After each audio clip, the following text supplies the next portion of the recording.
Behind the World Part 2 presentation.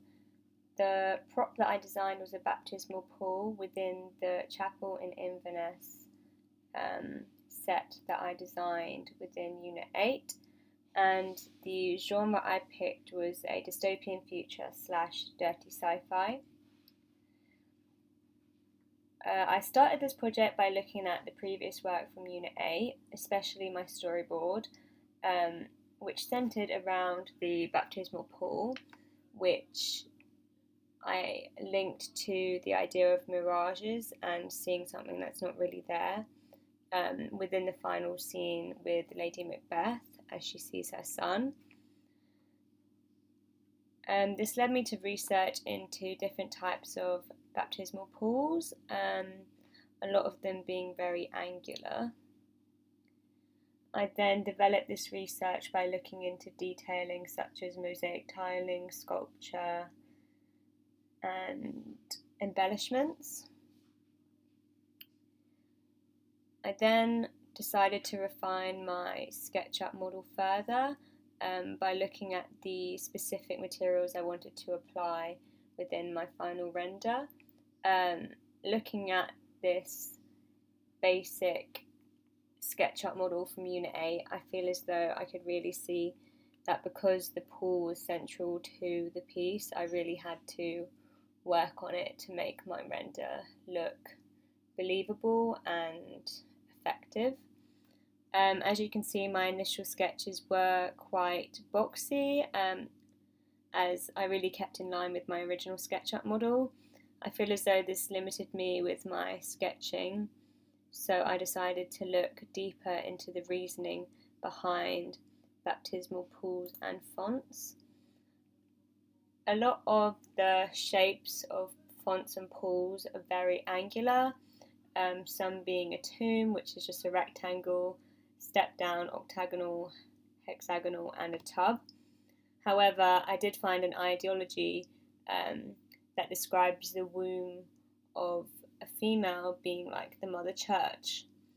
I thought this was an interesting idea to look at due to Lady Macbeth's personality, as within the script she is seen as a strong, independent character who ultimately hates the idea of childbirth, as she had lost her son at the start of the script.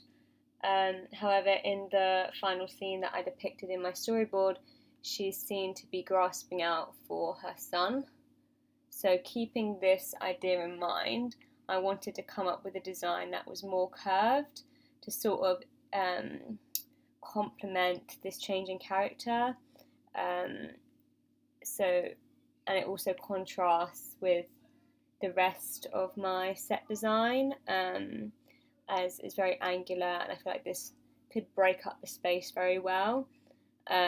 Within these designs, I also wanted to make clear some initial material choices I wanted to include. Then moving on to some of my final designs, I looked at making my design specifications a lot clearer, so having a final design for the tiling at the bottom, which was based off the artwork by Ella Ramirez, and it's called Mother and Child. So I thought having this reveal within the scene with Lady Macbeth of this artwork would really sort of bring out the themes I want to include within my design. I also then did a prop timeline just to see how my prop sort of changes within the script. So with it sort of being very full, with water very fruitful, and then as Inverness sort of depletes, it gets more and more ruined, and the final design is revealed at the end. I then went on to creating my technical drawings of my prop. I used layout in SketchUp to do so, as I feel as though I needed to improve this skill from Unit 8, and I feel as though it clearly demonstrates and communicates my what I want a construction company to create. I also included a small floor plan of the SketchUp model and highlighted where the prop would be placed, which I feel would help a construction company sort of realise where I'd want it. And then these are my final renders of my set with the prop central to the space. I feel as though it really complements the space, and it really sort of breaks it up being central, but it also gives it a symmetrical feature, which I really like.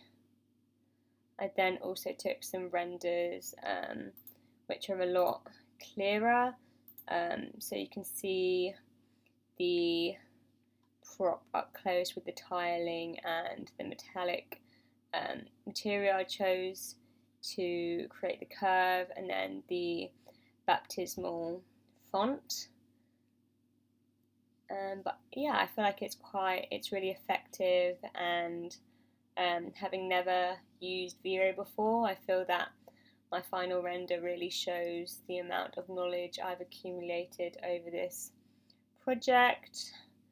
But hopefully this will be further explained in my blog. And then this is my bibliography.